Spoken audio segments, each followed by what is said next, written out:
অন্নপূর্ণা ভান্ডারের টাকা আগস্ট মাসের 17 তারিখে দেওয়া হয়েছে। সরকার বলেছেন আমরাই দিচ্ছি, আমরা দেব, সবাইকে দেব। কিন্তু এর মধ্যেও অভিযোগ উঠছে জুন, জুলাই, আগস্ট 3 মাস ধরে এই টাকা পাওয়া নিয়ে অনিশ্চয়তা ও ক্ষোভ চলছে।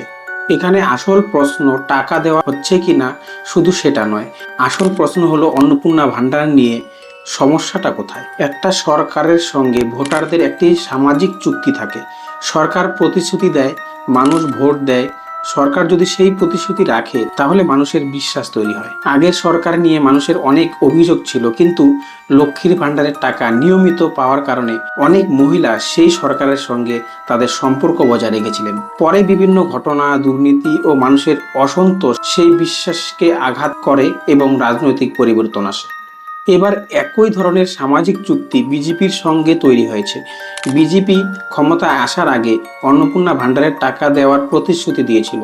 মানুষ সেই প্রতিশ্রুতি বিশ্বাস করেছে, কিন্তু ক্ষমতায় আসার পর যদি বলা হয় সবাই পাবে না, কিছু শর্ত আছে, তাহলে স্বাভাবিকভাবেই প্রশ্ন উঠবে শর্ত বদলানো হচ্ছে কেন।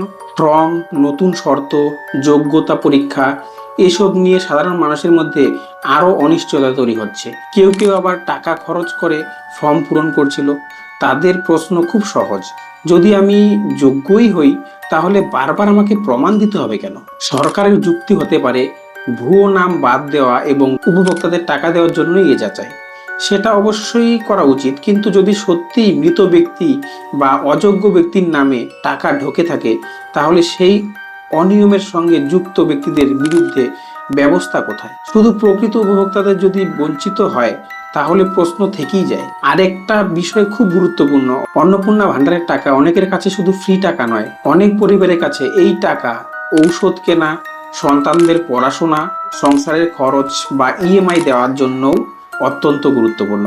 অর্থাৎ এই টাকা তাদের দৈনন্দিন জীবনের অংশ হয়ে গেছে। তাই অন্নপূর্ণা ভান্ডার শুধু একটি সরকারি প্রকল্প নয়, এটা এখন সরকার ও ভোটারদের মধ্যে বিশ্বাসের বিষয় হয়ে দাঁড়িয়েছে। মানুষ সবসময় বড় বড় পরিবর্তন চায় না, তারা চায় রাস্তার সমস্যা মিটুক, পরিষেবা ঠিক হোক, সংসার একটু সহজে চলুক এবং সরকার যে কথা দিয়েছে তা রাখুক।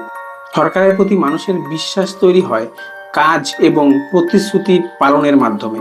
সেই বিশ্বাসে যদি একবার ফাটল ধরে তাহলে তা থামানো খুবই কঠিন। তাই অন্নপূর্ণা ভান্ডারের টাকা দেওয়া হচ্ছে কি না তার পাশাপাশি সবচেয়ে গুরুত্বপূর্ণ প্রশ্ন হলো সরকার কি তার প্রতিশ্রুতি রাখবে এবং ভোটারদের সঙ্গে তার বিশ্বাস এবং সম্পর্ক গড়ে তুলতে পারবে এবং তাদের বিশ্বাসটা কি ধরে রাখতে পারবে।